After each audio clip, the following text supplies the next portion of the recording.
मित्रांनो, आताच्या नवीन युगामध्ये कसं, कोण आणि किती श्रीमंत होईल आणि कधी फेमस होईल, हे कधीही सांगता येत नाही. मित्रांनो, असाच एक प्रकार घडलेला आहे. ते एका भारतीयासोबत. कोण आहे तो भारतातला तरुण, जो जर्मनीमध्ये होत आहे फेमस आणि पूर्ण जगामध्ये सुद्धा. मित्रांनो, तुम्ही किती गरीब आहात किंवा किती श्रीमंत आहात, यावरून तुमचं व्यक्तिमत्व हे कधीही ठरवलं जात नाही. असाच एक प्रकार जर्मनीमध्ये घडलेला आहे. एक भारतीय तरुण. हा मुलगा जेव्हा जर्मनीच्या मेट्रोमध्ये प्रवास करण्यासाठी बसला, तेव्हा त्याच्या चेहऱ्यावरती खूपच उदासी होती आणि पोटात अन्न नसल्यामुळे खूप निराश होता. कामाच्या शोधात होता. हा मुलगा जेव्हा प्रवास करीत होता, त्याच्या शेजारीच असलेली एक मुलगी. तुम्हाला प्रश्न पडला असेल, ती कोण आहे? ही मुलगी साधीसुधी नसून चक्क जर्मनीची खूप मोठी स्टार आहे आणि अभिनेत्री सुद्धा आहे.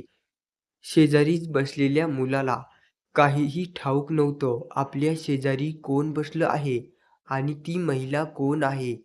जेव्हा हा फोटो जर्मनीमध्ये व्हायरल झाला, तेव्हा जर्मनीसह पूर्ण जगामध्ये या मुलाचं खूपच अभिनंदन होत आहे आणि या मुलाला भाग्यशालीसुद्धा मानलं जात आहे.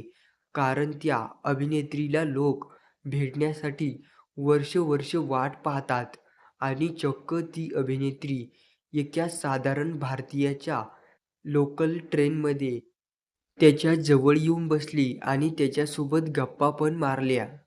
काही वेळानंतर त्या भारतीय मुलाला पत्रकाराने प्रश्न विचारला, "तुमच्या सोबत लोकल ट्रेनमध्ये कोण बसलं होतं हे तुम्हाला ठाऊक आहे का?" तेव्हा मात्र त्या भारतीय मुलांनी असं उत्तर दिलं. संपूर्ण जगामध्ये एकच खळबळ माजली. तो भारतीय तरुण म्हणला, "जेव्हा पोटामध्ये भूक असते आणि माणूस हा कामाच्या शोधामध्ये असतो, त्यावेळेला मात्र आपल्याजवळ कोण बसलेलं आहे याची पर्वा नसते. किती पण मोठा व्यक्ती असला तरी पोटामध्ये भूक असली तरी तो कोण आहे आणि कोण नाही या गोष्टीची मुळीच पर्वा नसते." हा भारतीय मुलगा सध्या जगभरात चर्चेत आहे आणि त्या महिलेकडून त्या मुलाला जर्मनीमध्ये पोस्टमॅनची नोकरीसुद्धा देण्यात आलेली आहे. मित्रांनो, चॅनलवर जर नवीन असाल तर चॅनल सबस्क्राईब करून घ्या.